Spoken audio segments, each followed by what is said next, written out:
Assalamualaikum warahmatullahi wabarakatuh. Sahabatku dimanapun Anda berada, khususnya klien yang bertanya, mudah-mudahan dalam keadaan sehat walafiat dan tidak ada kekurangan suatu apapun.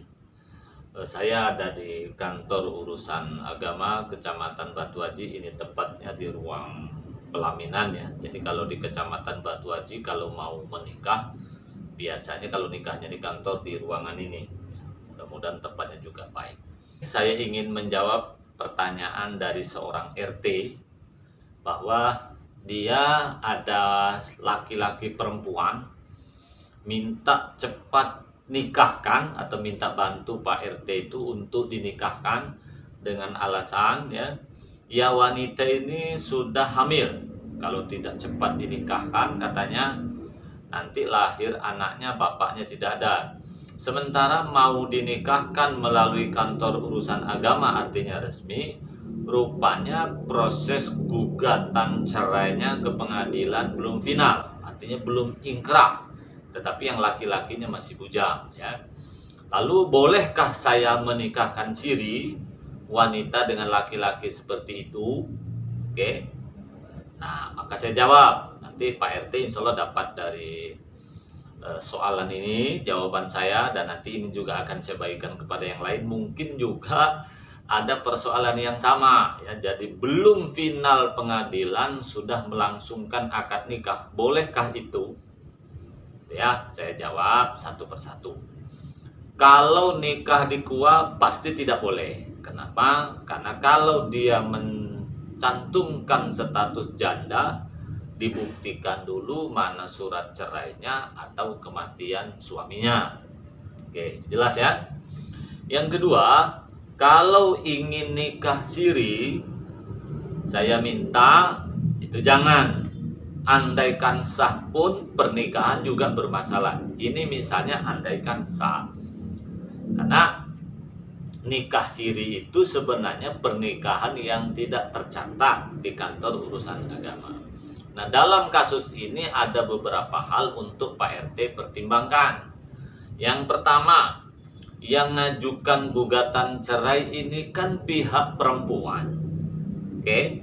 Berarti kalau suaminya tidak mau menceraikan dia, apalagi belum mengeluarkan kata talak, itu artinya masih istri orang. Nah, itu berbeda kalau laki-laki yang mengajukan. Artinya laki-laki yang ingin betul cerai. Artinya kalau laki-laki yang ingin cerai kan ada kemungkinan mempersoalkan wanitanya itu nikah dengan orang lain juga agak sedikit kecil ya. Kemudian kemungkinan laki-lakinya juga sudah mengeluarkan kata talak secara siri. Artinya bukan ketok palu di pengadilan. Tapi ini persoalannya kan wanita yang mengajukan gugatan cerai. Jangan-jangan dia mengajukan gugatan cerai itu karena sudah ada selingkuhan. Buktinya dia hamil. Jadi satu, kalau wanita yang mengajukan gugatan cerai itu dipastikan tidak bisa. Mengapa? Karena kan belum cerai, masih suami orang, apalagi laki-lakinya belum terucap kata talak. Oke, jelas ya? Dan ingat, setelah ketok palu pengadilan pun ya harus ada masa idah. Masa idah tuh kalau dia hamil ya maka masa idahnya sampai melahirkan. Tapi kalau tidak hamil, lihat dulu ya. Kalau dia sedang pernah haid atau sudah haid berarti 3 kali suci, 3 kali suci ya. Kalau tidak pernah haid atau masa menopause berarti ya sekitar 3 bulan ya menggunakan penanggalan hijriah. Kalau belum jima sama sekali berarti tanpa masa idah. Nah, yang ini karena pernah haid bahkan sudah punya anak, ya berarti masa idahnya 3 kali suci, artinya 3 bulan. Artinya dalam kasus yang seperti ini ya sudah putus pun di pengadilan nanti kapan? Misalnya kalau dia gugatnya anggaplah bulan 12, nanti putusnya anggaplah bulan 3. Ini misal ya. Kan 3 bulan kemudian dari putusan pengadilan itu baru akad nikah. Berarti bulan 6. Masih lama. Tapi Pak Ustadz, ini wanita ini keburu melahirkan lah Pak. Sekarang kan sudah bulan Keenam katanya lah, ya salah sendiri. Ngapain pula hamil duluan? Kenapa tak jaga diri? Ini bukan persoalan ini bagaimana, tetapi persoalan sah tidak sah. Karena dipaksakan pun akad nikah kan tidak sah juga. Itu satu ya, tolong dipahami oleh Pak RT atau siapapun, tidak boleh menikahkan seseorang ya kalau statusnya belum final cerai. Setelah cerai pun harus ada masa idah, tergantung masa idahnya seperti apa. Kemudian masalah yang kedua muncul ya. Ini kan dia hamil. Misalnya, lihat dulu hamilnya oleh siapa. Kalau hamil oleh suaminya yang digugat cerai, ini misalnya ya, atau hamil oleh laki-laki lain, maka wanita ini tidak boleh menikah dengan orang lain ya sebelum dia melahirkan. Nah, sebenarnya Imam Syafi'i berpendapat, ini yang menjadi patokan banyak kuah ya, boleh laki-laki itu menikahi wanita hamil dengan syarat. Saya ulangi, boleh laki-laki itu menikahi wanita hamil dengan syarat bayi dalam kandungan itu hamil oleh yang mau menikahi itu. Nah, dalam kasus yang sekarang ini ya, tanya dulu Pak RT, siapa yang menghamili budak tuh? Suaminya kah yang digugat cerai itu? Berarti tidak boleh dengan calon suami berikutnya. Atau ada orang lain? Ada istilah zaman dulu, maaf Salome itu ya. Ya maaf, satu lubang rame-rame istilah orang tuh kan. Tapi mudah-mudahan tidak terjadi lah pada kita. Lalu lihat siapa dulu. Sebab bisa saja zinanya dengan orang lain atau dengan suaminya sendiri. Tapi karena saking benci dengan orang, tiba-tiba supaya bayi ini lahir nanti ada bapaknya, nikah pula dengan yang katanya sekarang nak nikah itu. Kalau betul dia hamil oleh orang lain, tidak boleh sebelum lahir dinikahkan, kecuali oleh yang menghamili. Tapi yang ini kan agak repot karena belum putus dari suaminya. Itu dua yang harus Pak RT pahami dan untuk kita semua pahami. Berikutnya, nikah siri ini problemnya adalah wali. Ingat Pak RT ya, atau siapapun yang bisa menikahkan atau yang berhak menjadi wali itu kan ada dua. Yang satu wali nasab. Wali nasab itu ya bapaknya, kakeknya, saudara bapak, ya sampai 21 urutannya itu ya. Kalau itu putus, maka yang berhak menikahkan adalah wali hakim, yang berhak menjadi wali hakim. Wali hakim itu siapa? Wali hakim itu adalah orang yang biasa mengurusi pernikahan yang ditunjuk oleh qadhi. Qadhi ini pemerintah setempat. Lalu kalau penghulu yang merangkap ustadz segala macam yang tidak ada SK dari kementerian atau dari Pak Kua, itu yang sebut penghulu bodong. Nikahnya tidak sah. Maka pada wali-wali bodong, penghulu bodong, jangan cari dosa ya. Pastikan penghulu itu harus yang benar. Jangan sampai kita membuat orang hakikatnya berzina seperti berkedok pernikahan siri itu. Mohon dipahami ya. Jadi walinya siapa? Oke. Kemudian untuk Pak RT dan semua kita pahami, dalam hal ini kita harus hati-hati.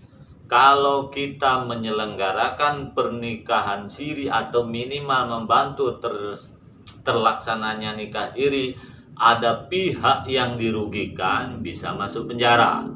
Siapa itu pihak yang dirugikan? Satu, suaminya yang sedang digugat cerai yang katanya belum putus di pengadilan itu. Kalau suaminya tidak terima, ya bisa menggugat istrinya ke pengadilan, melaporkan kepada polisi atau siapapun yang turut serta mensukseskan atau memfasilitasi nikah sirinya. Bisa juga masuk penjara, termasuk Pak RT, Pak RW atau siapapun yang membantu. Jadi bisa saja kan suaminya, kan belum ketok palu, apalagi suaminya tidak mau istrinya menceraikan dia, kan tambah repot. Kecuali suaminya memang mau, kecuali suaminya sudah membuat pernyataan aku ceraikan, hanya masalah waktu. Ini kan persoalannya katanya suaminya tidak mau, itu kan jadi masalah lagi. Berikutnya adalah walinya. Cek dulu betul nggak ada walinya, bapak kandungnya atau kakeknya atau saudara bapaknya atau saudara dia. Kita jangan hanya percaya dengan mulut dia. Ya namanya wanita sedang hamil, sedang kepepet, maulah dia berbohong. Bapaknya masih hidup pun kadang disebutnya udah mati, masih merokok di kampung situ. Oleh karena itu kita harus hati-hati. Jadi kesimpulan saya kepada Pak RT dan kepada semuanya yang bertanya masalah ini, ya, satu, janganlah kita membantu memfasilitasi pernikahan seseorang, baik resmi maupun tidak resmi, dengan memanipulasi data dengan nekat apabila satu, belum putus dia cerai di pengadilan. Nggak usah macam-macam. Yang kedua, andaikan sudah putus pun sabar dulu untuk selesaikan dulu masa iddahnya.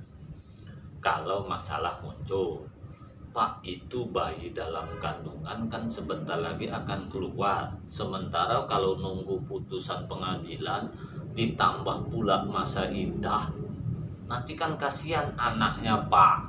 Lah, mau dinikahkan kan tak sah juga. Mau kita paksakan akad nikah kan tidak sah juga. Jadi nggak ada pilihan, harus sabar. Seperti itu kan. Nanti bagaimana Pak bayi itu? Bagaimana ibu? Ya salah sendirilah. Ngapain pula berzina? Lalu solusinya supaya orang tuh tidak berzina, Pak, daripada kumpul kebo. Jadi nggak ada solusi nikah. Tidak ada kalau suaminya itu belum putuskan cerai. Itu pun harus masa iddah. Lalu kalau begitu kumpul kebo dong, Pak. Loh sekarang dinikahkan. Tak sah juga. Kumpul kebo juga kan. Jadi ingat, sah tidaknya pernikahan bukan adanya doa. Sah tidaknya pernikahan bukan disahkan oleh kuah. Sah tidaknya pernikahan bukan karena wali yang benar, tapi sah tidaknya pernikahan antara 1, 2, 3 harus komplit. Bisa saja kita berbohong dengan kepala kuah kan, suaminya sudah mati misalnya. Bisa saja saya berbohong kepada kepala kuah kan, bapaknya dah mati, buat pernyataan Pak Kuah menikahkan. Pak Kuah tidak salah. Yang salah siapa? Kita semua yang terlibat. Jadi walaupun ada buku nikah, sama juga dengan zina. Nah, jadi sebenarnya jangan pula kita ini malah, kan banyak juga masyarakatnya, daripada berzina, Pak, nikahkanlah walaupun nikah siri loh. Ya nikah siri itu kan tetap harus ada wali. Nikah siri itu kan jangan sampai melabrak aturan hukum syar'i. Loh kalau dia masih punya suami, ya sudah jatuhkan talak pun dari suami kan masih ada masa iddah. Lalu bagaimana? Cek dulu hamilnya oleh siapa. Tapi bagaimana Pak kalau nanti anak nilai? Ya itu soal kedua lah, itu soal berbeda. Jadi intinya dipaksakan nikah pun ada dua konsekuensinya. Nikah pun tidak sah, yang kedua bisa terjerat hukum. Nah, kemudian yang terakhir, pesan saya kepada semuanya, marilah kita hidup ini tidak usah macam-macam ya. Setialah dengan pasangan. Kalau memang kita nggak tahan lagi dengan suami, nggak tahan lagi dengan istri, ya gugat cerai ke pengadilan baik-baik. Jangan dulu melakukan perselingkuhan.